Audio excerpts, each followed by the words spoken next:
Tamil Nadu government రీసెంట్‌గా ఒక సంచలనమైన తీర్పిచ్చింది.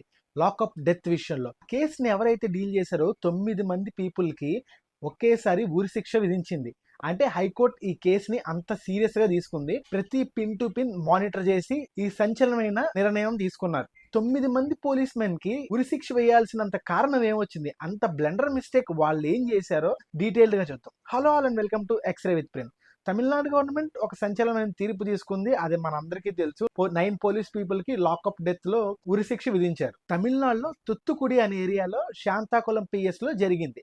June 19, 2020లో Jairam and Bennix అనే తండ్రి కొడుకులు కోవిడ్ రూల్స్ ప్రకారం షాప్ని ఎర్లీగా క్లోజ్ చేయాలి. షాప్ టైం అయిపోయినా కూడా ఎర్లీగా క్లోజ్ చేయకపోవడంతో పోలీసు వాళ్ళు వీళ్ళిద్దరిని కస్టడీలోకి తీసుకొని ఈ ఎఫ్ఐఆర్ ఫైల్ చేశారు. సో అందరూ అనుకున్నట్టుగా నార్మల్గా ఎఫ్ఐఆర్ ఫైల్ చేస్తారు అండ్ కోర్టులోకి సబ్మిట్ చేస్తారు. ఇలాగే జరుగుద్ది మ్యాక్సిమం. కానీ వీళ్ళు ఏం చేశారు, నైట్ అంతా వాళ్ళిద్దరిని పోలీస్ స్టేషన్లో అట్టుబెట్టారు. అట్ ద సేమ్ టైం వాళ్ళ ఫ్యామిలీ మెంబర్స్ కూడా వచ్చారు. రాత్రి అంతా అందరూ వెయిట్ చేస్తున్నారు.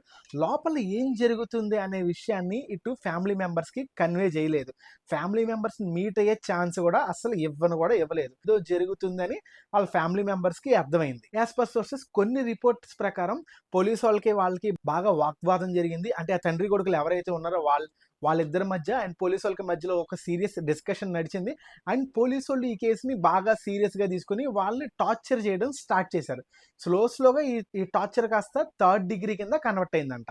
సో ఇంకా వాళ్ళని కోర్టులో సబ్మిట్ చేయడానికి తీసుకువెళ్ళేటప్పుడు ఫ్యామిలీ మెంబర్స్ అప్పుడు కనిపించారు. వాళ్ళు బాగా ఇంజూర్ అయి ఉన్నారు. 3rd డిగ్రీ జరిగినట్టు ఫ్యామిలీ మెంబర్స్ ఫైండ్ అవుట్ చేశారు. సో ఈ కేసులో మేజర్ డ్రాబ్యాక్ ఏంటంటే సీసీటీవీ ఫుటేజ్ లేకపోవడం వల్ల లోపల ఏం జరిగింది అనే విషయాన్ని బయటికి రానివ్వకుండా పోలీసు వాళ్ళు బాగా కప్పిపుంచారు. అదే ఆ స్టేషన్ లో ఈ కేసుకి వర్క్ చేసిన పీపుల్ ఎవరైతే ఉన్నారో ఆ 9 మెంబర్స్ ఈ విషయాన్ని బాగా దాచిపెట్టారు. ఈ 24 అవర్స్ తర్వాత మెజిస్ట్రేట్ ముందు సబ్మిట్ చేయాలి. ప్రాపర్ హెల్త్ చెకప్ చేసి సబ్మిట్ చేయాలి. అండ్ ఈ హెల్త్ చెకప్ చేయకుండా మెజిస్ట్రేట్ ముందు సబ్మిట్ చేశారు. కోవిడ్ రూల్స్ ప్రకారం ఏంటి, ఫిజికల్ డిస్టెన్స్ పాటించాలి, లిమిటెడ్ పీపుల్ కి యాక్సెస్ ఇవ్వాలి. సో అదే జరిగింది. మెజిస్ట్రేట్ ముందు సబ్మిట్ చేసేటప్పుడు తక్కువ మంది వెళ్ళారు అండ్ ఫిజికల్ డిస్టెన్స్ పాటించారు. అండ్ మెజిస్ట్రేట్ ముందు గాయాలు కనపడినాయి కానీ ఆ గాయాలు మెజిస్ట్రేట్ నోటీస్ లోకి వెళ్ళలేదు. సో అది ఇగ్నోరబుల్ అయిపోయింది. ఇంకా వాళ్ళని అక్కడి నుంచి జ్యుడిషియల్ కస్టడీలోకి పంపించారు. జ్యుడిషియల్ కస్టడీలో అంటే ఏంటి అంటే పోలీస్ స్టేషన్ నుంచి జైల్లోకి ట్రాన్స్ఫర్ చేయడం. సో పోలీసుల దగ్గర నుంచి జ్యుడిషియల్ దగ్గరికి వెళ్ళిపోయింది అండ్ జైల్లో వీళ్ళిద్దరిని వేశారు. ఇంకా వీళ్ళిద్దరిని జైల్లోకి ట్రాన్స్ఫర్ చేశారు. అప్పటికే ఇటు ఫాదర్ గానీ అటు కొడుకు గానీ ఇద్దరు ఫుల్ గా ఇంజూర్ అయ్యి ఉన్నారు. ఇంజూర్ అయ్యి వాళ్ళ ఆరోగ్యం బాగా క్షీణించింది. అండ్ క్షీణించడం వల్ల వాళ్ళిద్దరిని హాస్పిటల్కి షిఫ్ట్ చేశారు. జూన్ 22న బెన్నిక్స్ అనే అతను హాస్పిటల్లో చనిపోయాడు. అండ్ నెక్స్ట్ డే వాళ్ళ ఫాదర్ జయరాజ్ కూడా హాస్పిటల్లో చనిపోయాడు. ఇలా పోలీసులు ఎక్కువగా టార్చర్ చేయడం వల్ల ఒకళ్ళ తర్వాత ఒకళ్ళు ఇద్దరు 2 days గ్యాప్ లో చనిపోయారు. ఇంకా వీళ్ళిద్దరూ చనిపోగానే ఇంకా తమిళనాడులో భారీ ఎత్తున క్యాంపెయిన్స్ జరిగాయి. Justice for Jayaram, justice for Bennix అని. అండ్ ఇది ఒక నేషనల్ ఇష్యూ కింద కన్వర్ట్ అయింది అప్పుడులో కోవిడ్ టైంలో. అండ్ ఈ కేసుని యుఎస్ లో జరిగిన జార్జ్ ఫ్లెడ్డీ కేసుతో కంపేర్ చేశారు. ఆయన కేసు కూడా ఇలాగే జరిగింది. అది సపరేట్ కేసు.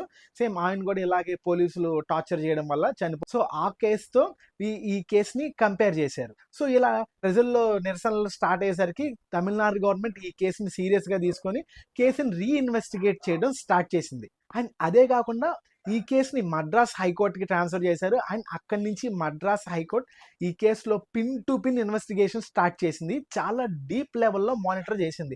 ఫస్ట్ లోకల్ గా పోలీసులు ఇన్వెస్టిగేషన్ స్టార్ట్ చేశారు. ఇంకా ప్రజల నిరసనలు ఎక్కువ చూపించడంతో లెటర్ ఆన్ సిబిఐకి కేసు మూవ్ అయింది. సిబిఐకి కేసు మూవ్ అయిన తర్వాత అక్కడి నుంచి ఇంకా డీప్ లెవెల్ ఇన్వెస్టిగేషన్ స్టార్ట్ అయిందని చెప్పాలి. సిబిఐ ఫస్ట్ ఏం చేసింది, ఇన్వెస్టిగేషన్ స్టార్ట్ చేసి ఈ 9 పీపుల్ ఎవరైతే ఉన్నారో ఈ 9 పీపుల్ ని సస్పెండ్ చేసింది. లాకప్ డెత్ కేసుని డీల్ చేసింది ఈ 9 పీపుల్ కాబట్టి ఫస్ట్ వీళ్ళందరినీ సస్పెండ్ చేసింది. ఇంకా ఇన్వెస్టిగేషన్ స్టార్ట్ చేసి పోలీస్ వాళ్ళది తప్పని సో ఇంకా 9 పీపుల్ అరెస్ట్ చేసి కోర్టుకు సబ్మిట్ చేసింది. అండ్ వీళ్ళే అక్యూజ్డ్ అని చెప్పేసి సిబిఐ తేల్చి చెప్పింది. ఈ కేసుని డీకోడ్ చేయడానికి మేరు కారణం 1 post mortem reports, 2 constable Revathi. ఈ 2 చాలా క్రూషియల్ రోల్ ప్లే చేసినాయి. పోస్ట్ మార్టం రిపోర్ట్స్ అంటే మనకు అందరికీ తెలుసు ఆ రిపోర్ట్ ఏంటనేది, ఎలా చనిపోయారు ఆ డీటెయిల్ గా వచ్చేస్తుంది. అండ్ రేవతి కానిస్టేబుల్ ఈవిడ చాలా క్రూషియల్ రోల్ ప్లే చేసింది. అండ్ ఈ కేసుకి విట్నెస్ సాక్ష్యం కూడా ఈవిడే అని చెప్పాలి. ఈ కేసు జరిగినప్పటి నుంచి వాళ్ళిద్దరూ లాకప్‌లో బాగా ఇంజ్యూర్ అయ్యారు. అండ్ పోలీసుల ఎజెండా ఒకటే. కేసు కథను మార్చేయాలి. అండ్ ఏం జరిగిందనేది బయటికి రాకూడదు. సో, ఈ విషయం అంతా మనలోనే ఉండాలని చెప్పేసి బాగా ఒత్తిడి తీసుకొచ్చారు. సో, ఇంకా రేవతి రెగ్యులర్ పోలీసులు గాని సైలెంట్‌గా ఫస్ట్ ఏం మాట్లాడకుండా వాళ్ళని ఎప్పుడైతే సస్పెండ్ చేసి అరెస్ట్ చేశారో ఇంకా రేవతి విట్నెస్ కింద మారింది. విట్నెస్ కింద మారి కోర్టులో సాక్ష్యం చెప్పింది. అండ్ సీబీఐ వాళ్ళకి ఇన్వెస్టిగేషన్‌కి వెళ్ళినప్పుడు ఆ క్రైమ్ సీన్‌లో జరిగిన ప్రతి విట్నెస్‌ని క్లియర్ కట్‌గా చూపించింది.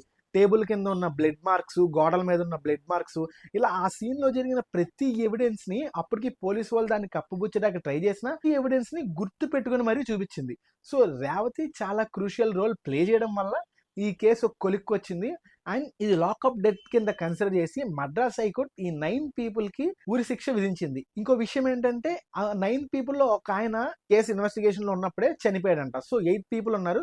ఈ 8 పీపుల్‌కి మద్రాస్ హైకోర్టు ఉరి శిక్ష విధించింది. ఈ కేసుని డీకోడ్ చేయడానికి మెయిన్ కారణం ఎవరంటే రేవతి అని చెప్పాలి. తను విట్నెస్‌గా మారి మొత్తం ఎక్స్‌ప్లెయిన్ చేయడం వల్ల కేసుని ఈజీగా సాల్వ్ చేయగలిగారు. న్యాయం జరిగిందని చెప్పాలి. దాదాపు 6 ఇయర్స్ పట్టింది ఈ కేసు కంప్లీట్ అవ్వడానికి. 6 ఇయర్స్ తర్వాత మద్రాస్ హైకోర్టు సంచలనమైన నిర్ణయం తీసుకొని ఉరి శిక్ష విధించింది. That's it for the video. Thank you for watching our videos. Take care and by by.